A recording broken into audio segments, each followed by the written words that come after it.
Welcome to the Field Guide for Following Jesus podcast. I'm your host, Charlie Miller, and each week we explore practical, actionable ideas to help you grow in your spiritual journey. In today's episode, we'll discuss how you can use your knitting, crocheting, or sewing skills to create items that bring comfort and warmth to those in need, and how this act of service can be a powerful expression of God's love.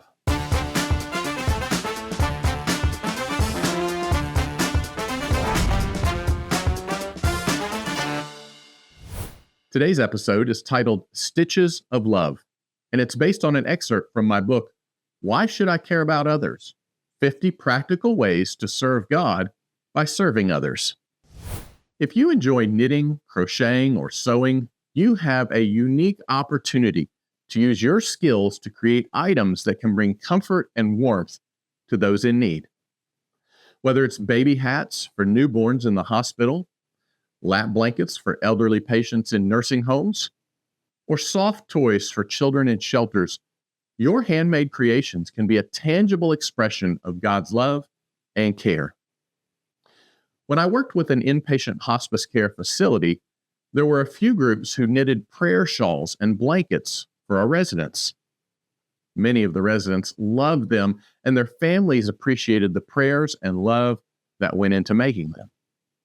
It also gave the families something they could take back home to keep, to remind them of the precious time they got to spend with their loved one. As you create each item, pray for the person who will receive it. Ask God to use your handiwork to bring them comfort, peace, and a reminder of His presence and love. In Ephesians 2:10, we are reminded, "For we are His workmanship, created in Christ Jesus for good works, which God prepared beforehand, that we should walk in them." To get started, consider these practical steps. First, research local hospitals, nursing homes, hospices, or shelters that accept handmade donations. Second, choose patterns and projects that align with the needs of the organization and the skills you possess. Third, select materials that are soft, durable, and easy to care for. Fourth, pray for the recipient as you create each item, focusing on God's love and comfort. Fifth, include a small tag or card with each item, sharing a word of encouragement or a Bible verse. And sixth, deliver your completed items to the organization either in person or by mail. Remember, your handmade gifts are not just about providing physical warmth and comfort, but about demonstrating the love and care of Christ to those who may be going through a difficult season. As you use your talents to serve others, trust that God will work through your efforts to touch lives and bring glory to His name. We love hearing from our listeners about their experiences putting these ideas into practice. If you used your knitting, crocheting, or sewing skills to create items for donating, we'd love to hear your story. What projects did you work on? How did it impact your faith and perspective on serving others? Share your feedback and experiences with us by emailing feedback@jesusfieldguide.com or by connecting with us on social media. As you consider using your knitting, crocheting, or sewing skills to serve others, reflect on these questions. What specific skills or talents do you possess that could be used to create items for donation?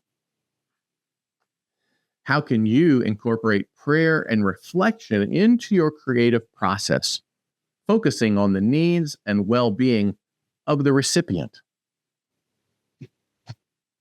In what ways might this act of service stretch you out of your comfort zone or challenge you to grow in your faith?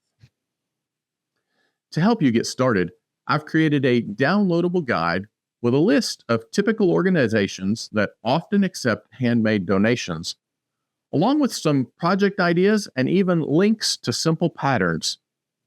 You can find this resource in the show notes by visiting www.jesusfieldguide.com. Next week, we'll dive into Acts chapter 2, 42 through 47, and examine the early church's devotion and community. This passage provides a powerful snapshot of the practices and values that characterized the first followers of Christ, offering timeless principles for us to apply in our own church communities today. Get ready to be inspired and challenged as we explore what it looks like to be a thriving church family. You won't want to miss this practical look at the biblical blueprint for church life.